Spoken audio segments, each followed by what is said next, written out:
Hello, Tel. Hi, how are you doing? Thank you. I'm very well. How are you today? I'm very well, thank you. Our special guest today is Theo Vasilis. And before we start, could you introduce yourself quickly? Tell us what do you do professionally? I am an English language teacher. I teach English as a foreign language, Mm-hmm. uh, now as a private teacher rather than through a language school. Mm-hmm. Yes, I understand. And can you tell us a little bit more about it? For example, my question would be if you are working on any special projects at this moment, or if you are generally, if you can tell us a little bit more generally something about your teachings.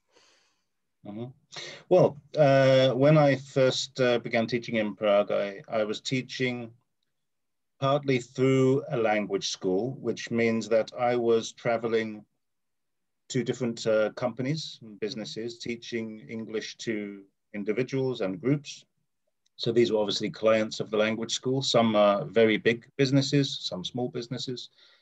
And at the same time, I was finding private students, and I was basically building up my clientele as I went along. After a couple of years, I had enough students, private students, to no longer need a language school. Mhm. Um, and so, yeah, during COVID, I kind of just went completely independent, teaching privately. Mhm. A lot of it now is online, but gradually now we're going back to doing some lessons in Mhm. person. Mhm. I teach general English and business English, Yes. mostly individuals, some groups, and it varies quite a lot. Some are simply conversation classes that involve, natural conversation with Mhm. error correction. Others are focused on particular needs people have at work, like writing emails correctly, making Mhm. presentations, Mhm. or just expanding their business vocabulary. Mhm. Very good. In terms of special projects, nothing in particular, but I have been thinking of focusing on a couple of things. Some things just emerge naturally. So, for example, I've had some students who really want to focus on pronunciation and sometimes are actually quite keen to try to develop a more native English accent. So I'm thinking of focusing a little bit on elocution. Mhm. Um, and also there are some who they don't like the traditional classes and want to do something that's focused more on perhaps sort of activities. It's almost like a native English speaker that you can do things you want to do with and practice your English at the same time. So this is another avenue I'm exploring. Mhm. Mhm. But generally, I'm just teaching in small companies, private students. Perfect, perfect. Tell me, is there anything that you are grateful for, or happy for, or proud of, which you managed or achieved in the past? Can you share some experience from the past which you are really happy about that you did? As an English teacher, for sure, something I'm very happy about is that, the moment, basically, my dream of being self-employed and of making a actual career out of teaching came true. And Yes. this was through a lot of hard work and effort. So, because many English teachers, I think, I mean, there are many who've been teaching for many years and longer than I have, but many English teachers, especially from, you know, England, America, and they move abroad, it's very much a temporary thing that they do. Where I came here to Prague really looking to settle and to do this as an actual career. Mhm. So I'm very happy with that. And I have students who I've been teaching now for 3 years and are still happy to continue. And I've also seen progress of students. I had some students when I started could barely speak, and Mhm. now we're having conversations for an hour or more. And so I'm very happy with those things. I feel I'm doing a good job, Mhm. and I'm really enjoying what I'm doing, and the fact that I can do this as a career long term is something I'm very proud of. I would like to ask you, I would, my general question would be about your future plans, but I will change it a little bit. And of course, you can answer about your future plans as well. But I will add there if you see, Theo, any trends for the future in English teaching? Do you see any new approaches or trends or something which will be future in the like a future thing? That's a good question, because to be honest, I was expecting to see already a big shift after the COVID situation. One thing that's definitely happened for me personally is online teaching is definitely going to be a bigger thing.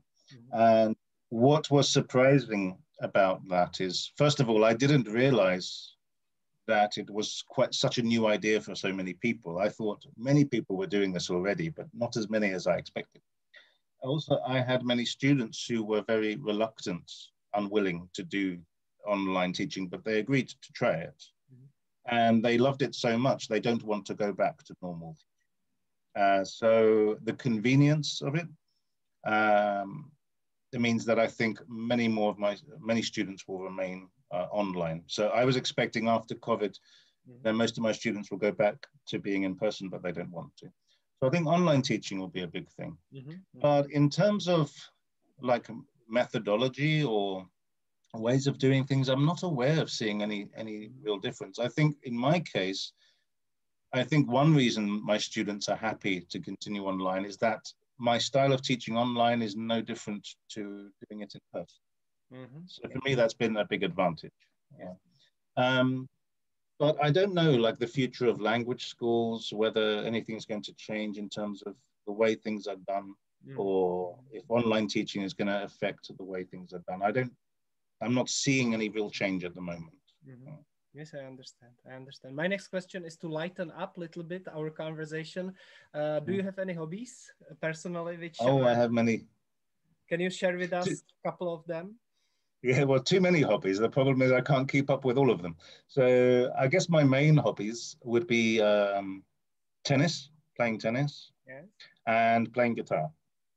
Nice. Yeah, so music and tennis are my primary hobbies. I have done other things. Some I did during lockdown, like trying new things like clay modeling. I used to do archery. But yeah, I'd say it's mainly tennis and guitar. Perfect. Thank you, Theo.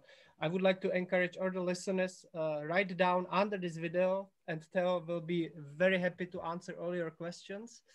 And my last question is a takeaway message for our audience. What would you briefly say for everybody to take away from this interview? Depends who's watching. I'm not sure who your primary audience is. If it is other teachers, I would say you be, especially now, because many teachers I know have perhaps lost a lot of work. Be proactive. Always keep looking for new students. Be flexible, with your schedule. Respond to what people want to find work. There's a lot of work out there if you look for it. And if it's people who want to learn English, my primary message is don't be embarrassed about making mistakes.